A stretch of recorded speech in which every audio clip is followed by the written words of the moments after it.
uMongameli Cyril Ramaphosa uza kuthetha nesizwe ngekudala siphumile kulamazo moya ngeyesibhozo ngokuhlwanje njengokuba eli ligutyungelwe ngumsinga wesithathu wentsholongwane ye-corona nolosuleleko luhamba ngesantya esothusayo nesingazange sabonwa okoko saqalayo sisithwakumbi sobhubhane kweli. Uninzi luxhalabile kukubakazi intetho kamongameli siphathele ndaba zithini. Ukanti sinaye umhleli wezopolitiko uMzwandile Mbeje oza kuthi asinike imvuthulula boya ngale ntetho kamongameli. Mzwayi, siyakwamkela.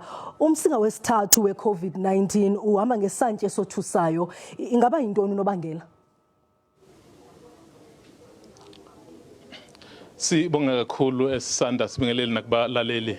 Nebala sizwile ososayensi izolo ngesikhathi bekhuluma nabezindaba bethi inkinga enkulu ekhona ukuthi kunaleli gciwane ekade libonakala eNdiya. Uzokhumbula ukuthi leli gciwane ekade libonakala eNdiya abantu bebefa ubuthaphuthaphu.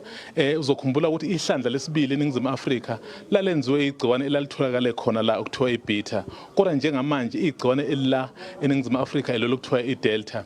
Leli gciwane ke sisanda lisabalala ngesivinini esikhulu. Ingakho ubona kwenzeka lokho kwenzekayo njengamanje njengoba ke besitshelile ososayensi izolo lokhu ke okwenza umthwalo omkhulu kuhulumeni ukuthi ngempela engahlali nje kube khona akwenzayo. Silindele ukuthi ke nje umongameli uzokhuluma nabantu ekusifana namhlanje kube nezinyathelo ke azizimemezela ukuze phela kuzame ukuvinjwa lento.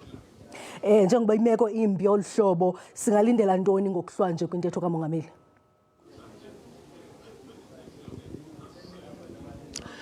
Into singayilindela kakhulu kumongameli singalindela nje ukuthi eqinise udaba lwe-lockdown njengamanje siku-lockdown level 3 kungenzeka ukuthi mhlambe engenyusi kodwa ke imiqathango ekuye i-level 3 mhlambe ethi kuyiqinisa ukuqinisa kusho ukuthini na sisanda kuzosho ukuthi into enjengemhlangano mhlambe kuzothiwa nje akeziphele nya uzokhumbula phela ukuthi kusavumelekile ukuthi abantu behlangane kodwa ke ngokwenani elincane lezi zinto ezinto ezibalekile mhlambe kungenzeka ukuthi umongameli ethi ayivalwe.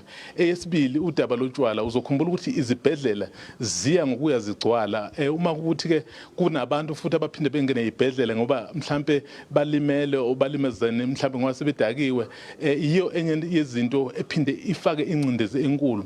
Okunye futhi sikubhekile kungenzeka ke futhi nakuba kungena siqiniseko singako mhlambe ama-holiday njoba emavikini amabili kulindele ukuthi izikole ziye ema-holidini kungenzeka ukuthi mhlambe kuthiwa ke hayi awenzeke masinyane ukuze ke othisha njoba sebeqalile ukuthola imijovo beqhubeka nokuthi ukuyithola leyo mjovo.